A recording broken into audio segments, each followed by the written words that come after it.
queridos irmãos, a graça e a paz. Vamos começar mais um devocional de cada manhã. Que Deus possa nos abençoar. Vamos começar o nosso devocional com uma pequena ilustração. Há muitos anos atrás, logo após o atentado de 11 de setembro aqui nos Estados Unidos, um canal americano fez uma entrevista com a filha de um famoso pregador. A filha do Billy Graham foi entrevistada no Early Show.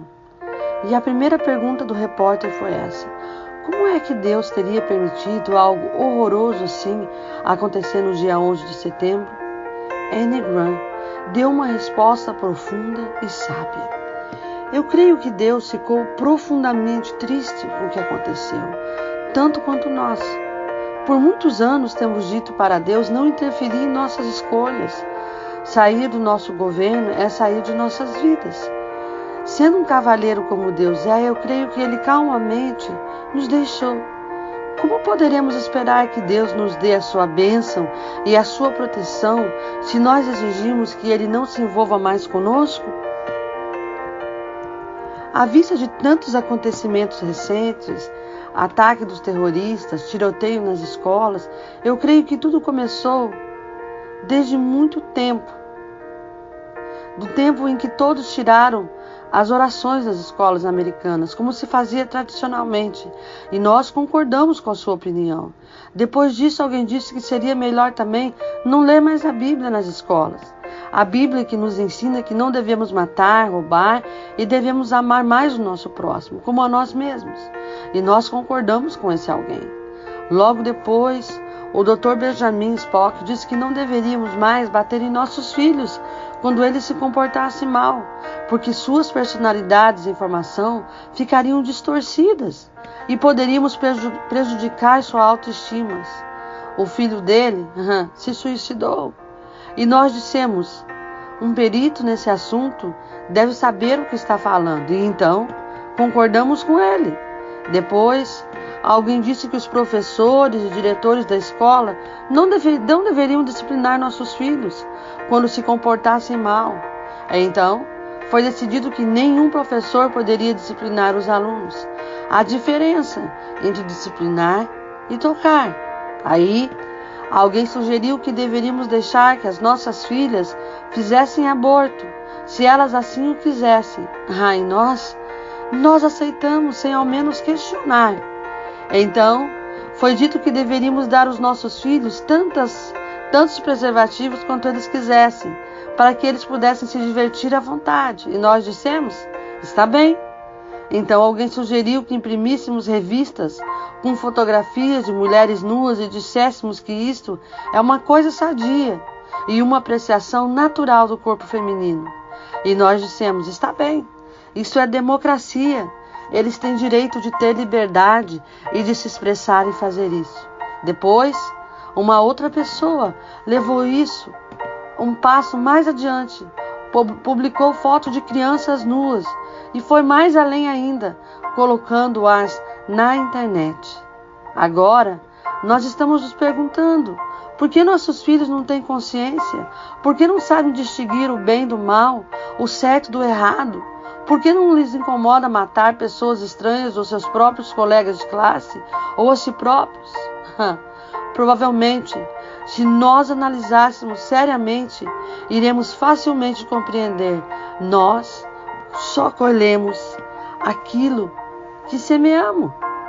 Uma menina escreveu um bilhetinho para Deus: Senhor, por que não salvaste aquela criança da escola? A resposta dele: querida criança, não me deixam mais entrar na escola. É triste como simplesmente as pessoas culpam Deus e não entendem por que o mundo está indo a passos largos para o inferno. É triste como cremos em tudo que os jornais e a TV dizem, mas duvidamos do que a Bíblia ou do que a sua religião, que você diz que segue, ensina. É triste como alguém diz: eu creio em Deus, mas ainda assim segue a Satanás, que por sinal também crê em Deus. É engraçado como somos rápidos para julgar, mas não queremos ser julgados. Como podemos enviar centenas de piadas pelo e-mail e elas se espalham como fogo, mas quando tentamos enviar algum e-mail falando de Deus, as pessoas têm medo de compartilhar e reenviar aos outros. É triste ver como material imoral, obsceno e vulgar corre livremente, mas não há uma discussão pública sobre isso. A discussão pública é sobre por que Deus não fez algo. Então isso pode nos fazer pensar. O nosso tema nessa manhã é: por quê? Então me disse: não temas, Daniel, porque desde o primeiro dia em que aplicaste o teu coração a compreender e a humilhar-te perante Deus, são ouvidas tuas palavras, e por causa das tuas palavras eu vim. Daniel 10:12. Há muitas situações na vida que nos deixam confusos. Diante delas, somos tentados a perguntar: onde está Deus? Por que Ele não intervém? Por que as coisas têm que ser assim? Recentemente, eu assisti o documentário de September 11. E que tristeza você ver o que aconteceu ali. Milhares de pessoas morreram. A cena de destruição era terrível.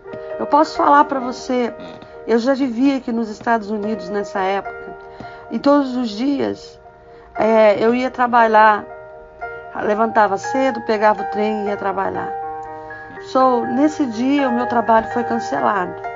E eu estava em casa, olhando para a televisão, quando entrou o repórter mostrando o ataque do primeiro avião. Quando ele recém começou a falar do primeiro avião, o segundo bateu. Naqueles dias foram dias muito difíceis, dias em que pessoas estavam sumidas, desaparecidas. A cidade virou um caos. Nós perdemos os sinais de telefonia, não tinha sinal de telefone. No dia do atentado, tudo parou, o espaço aéreo foi fechado. As pessoas que estavam em Nova York ficaram andando sem direção porque não tinha para onde ir. Era como se o mundo estivesse acabando. Você olhava do lado de New Jersey, onde eu morava, tinha uma janela que dava para ver Nova York inteira. A ilha estava cheia de fumaça. E a televisão mostrava a cada momento as pessoas que estavam no prédio onde estava incendiado, onde o avião tinha batido. As pessoas sabiam que não tinha esperança para elas e começaram a se jogar aos milhares. Não era um corpo, eram muitos corpos caindo ao chão. E esse dia foi um dia muito triste para a humanidade, eu posso dizer. Na semana que passou, a gente começou a tentar voltar à nossa vida normal. E as pessoas estavam assustadas. E a pergunta era: por que tanta destruição? Por que tanta morte? Por que Deus permitiu que tudo isso acontecesse? O profeta Daniel passou por uma experiência semelhante. Ele, quando ainda era jovem, foi levado cativo para a Babilônia. Testemunhou a queda do povo de Deus. Daniel era um homem de oração que orava ao Senhor 3 vezes por dia. Nada do que havia acontecido para ele era para o seu povo, mas ele havia enfraquecido a sua fé. Mas essas circunstâncias o levaram mais perto de Deus. O verso de hoje diz que Daniel teve atitudes que permitiram que Deus ouvisse as suas orações e enviasse um anjo para dar-lhe revelações. A primeira atitude de Daniel foi aplicar o coração para compreender. Isso significa ter amor, a investigação e a busca da verdade. Daniel buscava a Deus porque amava conhecê-lo e compreender os seus desígnios. Em segundo lugar, é mencionado que Daniel humilhou-se perante o Senhor Deus. Daniel era um homem sábio, investigador da verdade, amante do conhecimento, mas isso não o levou ao orgulho espiritual. Ele continuou humilde e humilhava-se perante a Deus. Meu amigo, quando temos dúvidas, não perca a sua fé. Faça como Daniel, aplique seu coração para compreender as verdades de Deus e humilhe-se perante Ele, que o Senhor nos abençoe e nos dê força. Muitas das vezes não entendemos o porquê. Tinha uma amiga que falava: pastora, Não é importante nós perguntarmos por quê. É importante nós perguntarmos para quê. Como falei para você anteriormente, naqueles dias em que teve o ataque de Setembro 11 aqui nos Estados Unidos, semanas se passaram e nós voltamos à nossa vida normal. E quando nós começamos a voltar a usar o trem, nitidamente, todas as pessoas dentro do trem tinham uma Bíblia. Foi a época em que as pessoas mais liam a Bíblia dentro do trem. Foi a época em que mais pessoas se converteram. Foi a época em que as pessoas mais procuraram igrejas. Quando a filha de Billy Graham deu aquela entrevista, a repórter ficou sem palavras. Por quê? Por que ficou sem palavras? Porque essa é a verdade. Não é que Deus permite, não é que Deus permite que as coisas aconteçam para ver o sofrimento humano. Nós é que semeamos essas coisas. Nós é que semeamos a maldade. Nós é que semeamos todas as coisas que acontecem no mundo. Deus, Ele criou o ser humano. Ele nos criou para vivermos pleno. Ele nos criou para a salvação. Ele nos criou para a vida eterna. Mas um dia, o homem pecou. Deus deu livre-arbítrio para ele. E nós vivemos.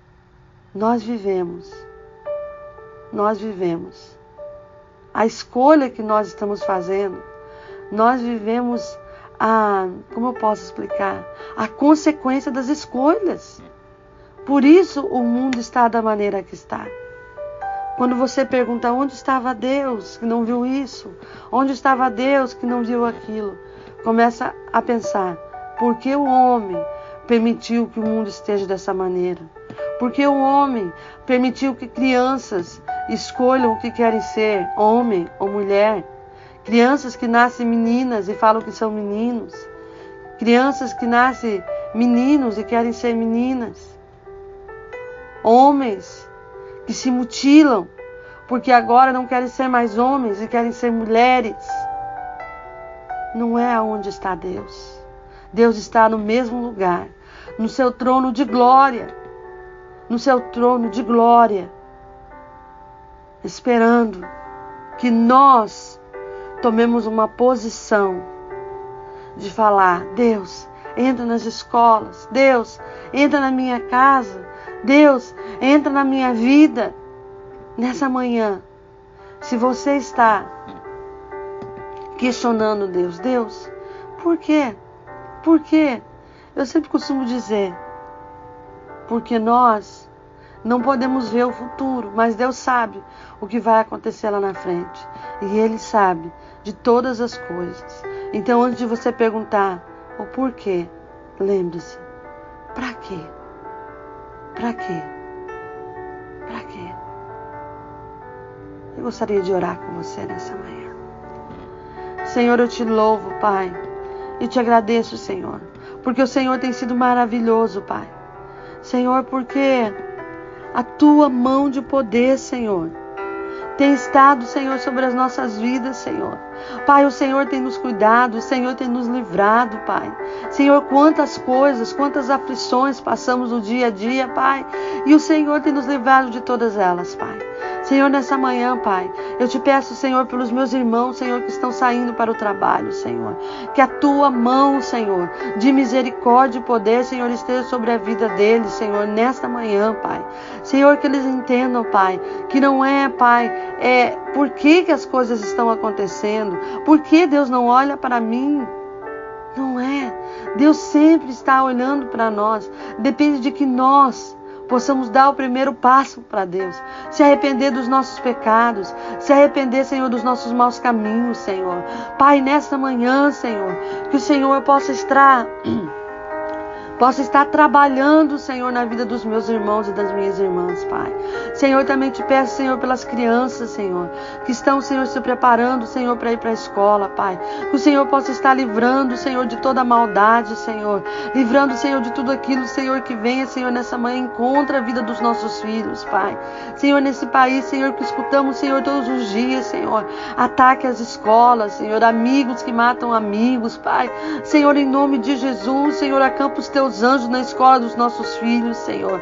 Pai, que os ensinamentos, Senhor, da escola, Senhor, possam ser guiados por Ti, Senhor. Não deixe, Senhor, que a mente dos nossos filhos, Senhor, seja alvo fácil para Satanás, Senhor. Que venham incutir coisas, Senhor, que não devam, Pai. Pai, que não venham falar, Senhor, coisas que venham desviar, Senhor, a mente dos nossos filhos, Senhor, da Tua palavra, Pai. Senhor, nessa manhã também te pedimos pelos enfermos, Senhor, que a Tua mão de misericórdia e poder esteja sobre a vida deles, Senhor. Pai, nós enviamos, Senhor, uma ministração de cura, Senhor, para aqueles que estão sofrendo nessa manhã, Pai. Que a Tua mão esteja com eles, Pai. Também aqueles que estão tristes, desanimados, cansados, Pai. Que o Senhor possa, Pai, estar dando graça, Senhor, aos seus filhos, Pai. Senhor, nos dá uma manhã de vitória na Tua presença, Senhor. Que a Tua graça, Senhor, que as doces consolações do Espírito Santo esteja sobre nós, hoje e sempre, em nome de Jesus. Amém e amém, Senhor. Graças a Deus. Aleluia.